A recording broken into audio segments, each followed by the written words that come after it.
So real quick about well, it's not. It's about the shootings, but it's also about like what Trump said. So in his speech about how we need to denounce racism and white supremacy and all this other stuff. I don't know if Donald Trump is a racist or not, and I'm even at the point that I don't even give a fuck. But here's what I do know: that Donald Trump is wealthy, right? We also know that Donald Trump is in the in crowd, and he's with the 1%. And for people who don't know what the 1% is, it means the people, the wealthiest people in this country who really run the country. And Donald Trump is playing his part. You know how Barack Obama was president, and everybody thought Barack Obama was going to do all this special stuff for black people, and he didn't. Barack Obama was the president of black people. He was the president of America, and America is doing what's best for America. Now, however that falls on everybody else, they don't give a fuck. So, with the shootings, Donald Trump talked all this shit about Mexicans and calling them rapists and all this other stuff. And he said this over and over again. And all the time that he was saying that, the people in the news and the media was like, well, he don't have to be so mean and divisive if he just say this. Why would you give talking points to a motherfucker that's speaking the truth and how you feel? Why would you want him to lie to us? Somebody asked that question. If I was in a relationship with somebody and my girlfriend was lying to me on a daily basis, well, no, she was telling me the truth on a daily basis. And even though I didn't like it, she was telling me the truth. But then somebody came along and was like, don't tell him the truth because you tell him the truth. You know, he might not like it and he might end up, hating you or despising you. But just lie to him. So basically, that's what the media is telling Donald Trump to do is lie to us. If you say it this way, so if you say it that way and be nice and say, yeah, they're racist, but behind the scenes you doing shit that goes against what's best for the citizens, then what difference? So let him tell the truth. This is why you all watch the news and y'all don't pay attention to all this fuckery that's going on. It's ridiculous. So he comes out and gives this apology, and then he goes on Twitter talking about, yeah, we need to do something about gun violence, and then also immigration. So you gonna try to ban this shit right back here? This just goes to show you that he don't give a fuck. These ain't shit, but all the shit that these motherfuckers do, the news is on 24 hours a day. There's not that much news going on in the world.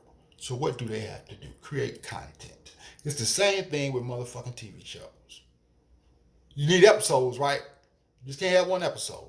I'm not saying that the shootings in Ohio and in Texas was fake. No, that's not what I'm saying at all.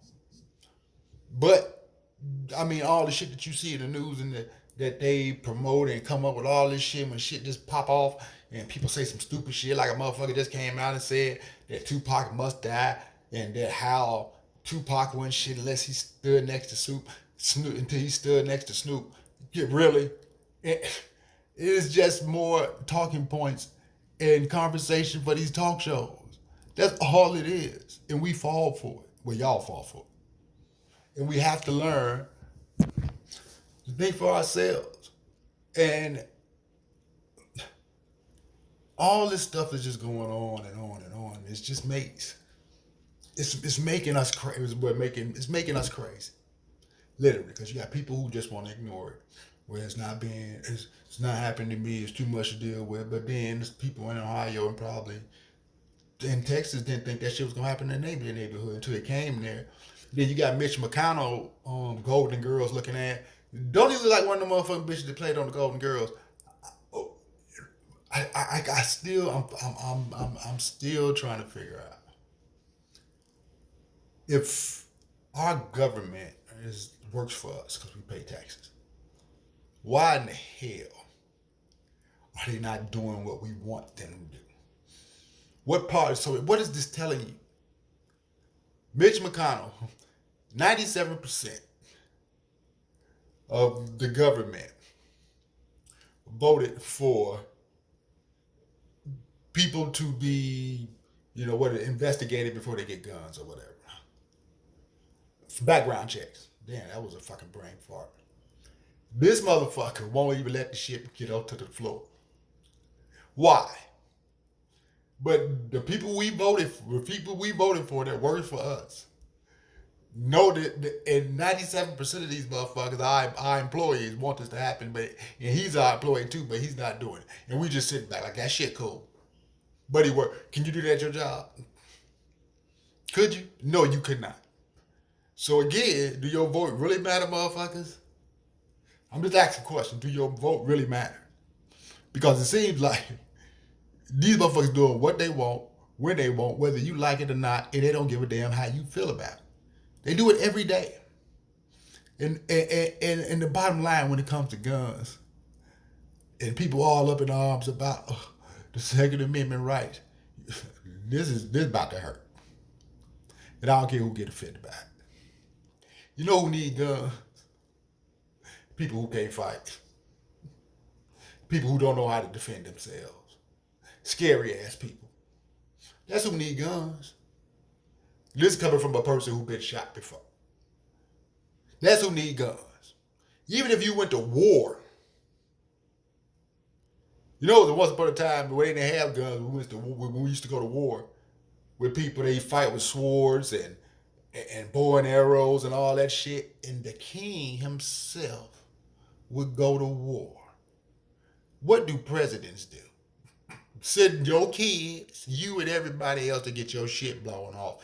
And they don't enter the fray at all. So again, when it comes to guns, and I need guns to protect myself. Well, even if we got criminals, and ain't nobody got guns, you need to learn how to protect yourself and don't need a gun. Guns make some of the softest, weakest people strong. Even when you go into the black community, when you see us shooting each other, most people that shooting other people and talk all that shit, I'm a gangster and all this shit, you only put your gun down and see what happens. You're not that tough. And that's just the bottom line. We don't need all these guns. Well, we need them to go hunting. Well, it's not a sport if the opposition doesn't have a chance of winning. So how can you call hunting a sport? You know what when hunting would be a sport if you took a knife and you went down and chased down a deer and you stabbed it and killed it and you and the deer got into it. You remember that? Y'all, everybody seen that video when that man and that kangaroo got into it over that dog. And that man put hands on that kangaroo and that kangaroo was like, yeah, I'm going to sit this one out. Now that's what I'm called. That's how you handle shit when you a man. So all this Second Amendment right and we need our guns for this and that. Again, real men, real humans, or whatever you want to call it, don't need guns. You can either talk yourself through a situation, or if you got to fight, do that and get it over with. Do it. There's a video I'm going to post on Instagram from my guy, my son. He's an advocate for, and it's this white kid. He's in the woods somewhere with these guns and talking about calling people niggers and what he'll do to a nigger. You take that white dude, take that gun out of his hand and put him anywhere. See, all that shit he talking gonna come to a small murmur. Guns make people tough all day long. Oh, I got a gun, I do this, make you you ain't gangster because you can shoot somebody. I can give a 5-year-old a gun, he can blow somebody's brains out. But again, what I'm telling you all, don't believe everything that you see on TV. And our president is playing a role. And the role is called divide and conquer. And they're dividing and conquering us. Black, white, whatever you want to call it. U.S. citizens are being fooled. Of course, they want to keep this country couldn't survive the way it survived with capitalism if it was no such thing as racism. You have to understand that. You have to.